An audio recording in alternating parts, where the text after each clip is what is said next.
Hey everyone, welcome to another deck tech. Today I'll be deck teching Simic Typhoon Control. I'm not sure what order I'll be putting up the two deck techs for today, so you might have already seen the Is It Typhoon Delver deck tech. If you haven't, because I haven't posted it up yet and this is the first one I'm posting for today, well, stay tuned for that one because that's coming up after this. But anyway, as usual, I'm going to be going through two decks every 2 weeks, and I'm going to be deck teching them both. And usually the decks are going to be around the same theme, but they'll be doing, they'll be using different colors, which means we'll be using different strategies and different sets of cards for the most part. So let's take a look at the core for Simic Typhoon Control. Now, as with the Is It version of this deck, Shark Typhoon is the centerpiece. I knew I wanted to play Shark Typhoon, and I knew I didn't want to play it in a deck that played a ton of lands, which is what you normally see.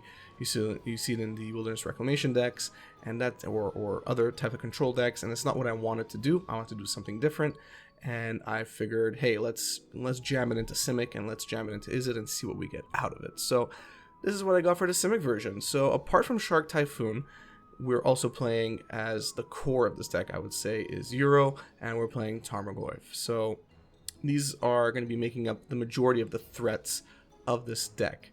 Shark Typhoon, yes, it is 6 mana. Yes, it is hard to cast with only 18 lands in the deck, but we do have Noble Hierarch, which I'll be getting to next, that allows us to kind of accelerate into Shark Typhoon, and as well as every other card that we play. And we aren't only focusing on hard casting Shark Typhoon. Yes, it does give us some inevitability later in the game if we're grinding out, but realistically it allows us to cycle and draw a card and create a threat that's in the air that can help us win games. And you will see games that I post up today and later on in this series, meaning next Monday, where I am winning, because I was able to attack in with 3 more points of damage because of a shark token that I created with Shark Typhoon, as opposed to just hard casting Shark Typhoon. So yeah, that's something that you should keep in mind if you decide to play either this deck or the Is It version, is that you're not really just aiming for 6 mana. That's not necessarily the goal. Cycling for 3 or 4 CMC overall is just as good. Creating a 2/2 or 3/3 flying shark token is great because you're also drawing a card at the same time, and you're most likely doing that when you don't have anything else to do with your mana, which is perfectly good in my books. So Shark Typhoon, it's a fun card. I'm having fun playing with it so far.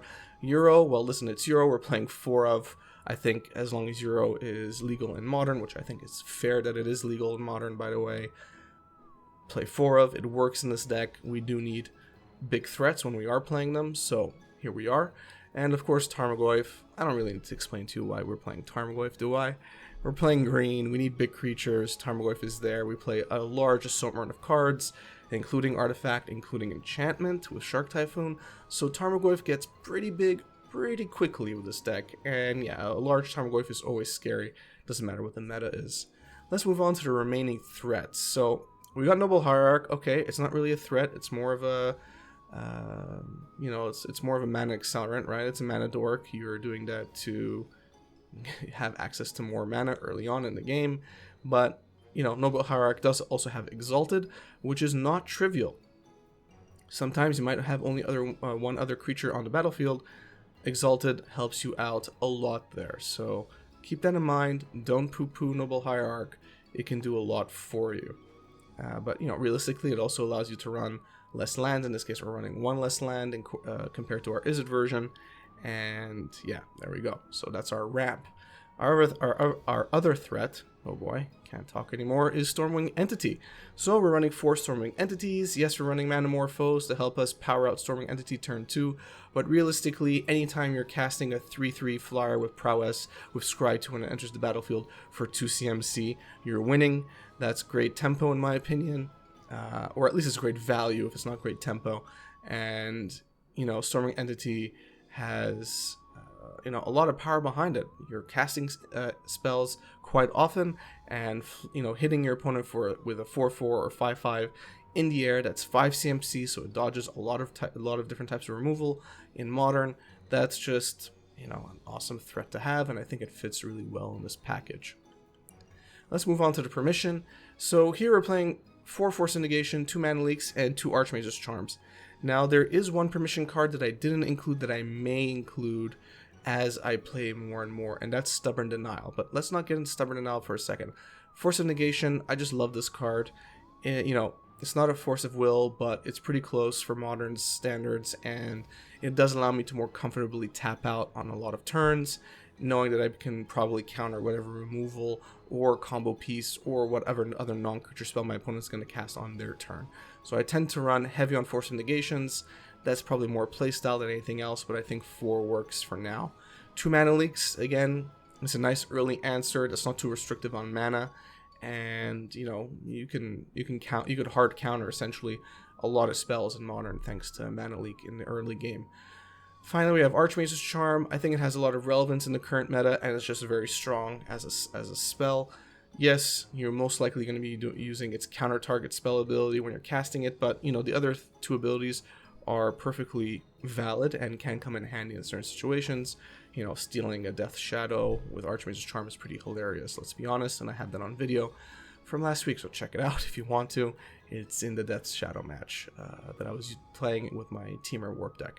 So anyway, Archmage's Charm, the main drawback here is the 3 blue mana that you require to cast it. We are only playing 2 colors, so you should be able to get the 3 blue relatively comfortably and relatively quickly, but you know, keep in mind, you know, if Archmage's Charm is in your hand, fetch accordingly if you don't have 3 blue access, if you don't have access to 3 blue mana.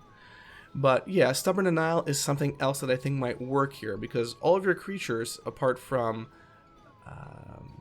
Noble Hierarch, will trigger Ferocious on Stubborn Denial, and having a 1 CMC hard counter for non-creature spells is very, very powerful. So I didn't include it here. I may end up including it in the deck as I continue to grind, and I might end up removing Archmage's Charm and Mana Leak and including Stubborn Denial in the main, and I might move Mana Leak to the side. It really depends. I'm really kind of talking without knowing yet. I'm going to see how this deck works, and if I feel like Stubborn Denial has a big place here, then I will probably make room for Stubborn Denial. The removals, we're not playing red, so we don't have access to Lightning Bolt, so I'm sticking to 2 Vapor Snags for now. I'm going to see how 2 Vapor Snags feels. I feel like I'm going to want more in terms of creature removal, but I'm going to stick to 2 for the time being and see what final number I end up with, you know, at the end of my grind. So, the Cantrips, again, very similar to the Izzet version. The only difference here is that I'm not playing 4 Sleight of Hand. In Sleight of Hand's place, I'm playing 4 Mishra's Baubles. Apart from that, I'm playing 4 Serum Visions, and I'm playing 4 Manamorphoses. And Manamorphose, of course, it's essentially a free spell. You draw a card, and ideally, with that mana that you're producing, you're going to be casting Soaring Entity. So, pretty cool synergy there. Mishra's Bauble grows Tarmogoyf, but it also allows you to draw a card for free and see what you're about to draw or what your opponent is about to draw. So you get some information out of it as well. And of course, Serum Visions, I don't really need to explain that to you. It's pretty much the best cantrip, or it's one of the best cantrips in Modern, if not the best. So, at least for 1 CMC. So, definitely a card that you want to play here. That leaves us with the lands. Again, very, very similar to the lands that we're playing in the Izzet version, except for, obviously, you know, the dual color lands. We're not playing Steam Vents here, we're playing Breeding Pool, and we're also playing Botanical Sanctum.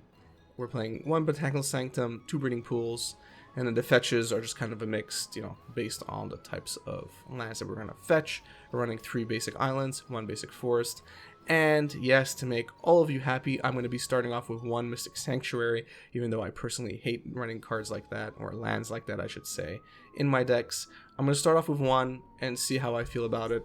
If I feel like I can bump it up to 2, I will. If not, I'm probably going to cut it, but I'm going to start off with 1, so at least you guys can say I gave it a shot.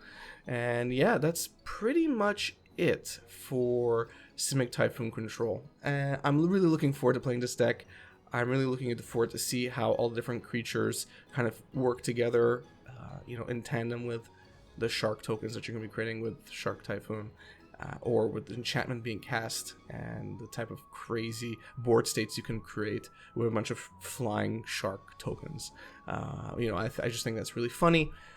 I think this deck has a lot of potential. I've had fun playing with it so far, and I'm looking forward to posting up more matches, you know, later today and next week as well, and then posting the recap, giving you my thoughts on its viability in the current meta. If you enjoyed this video, please give it a thumbs up. If you enjoy my content in general, please subscribe, hit the notification bell, follow me on Twitter. All of that really helps me immensely. You really have no idea how a bunch of simple clicks go a long way for me. And of course, a big thank you to my patrons as well for supporting me. Thanks, and have a good one.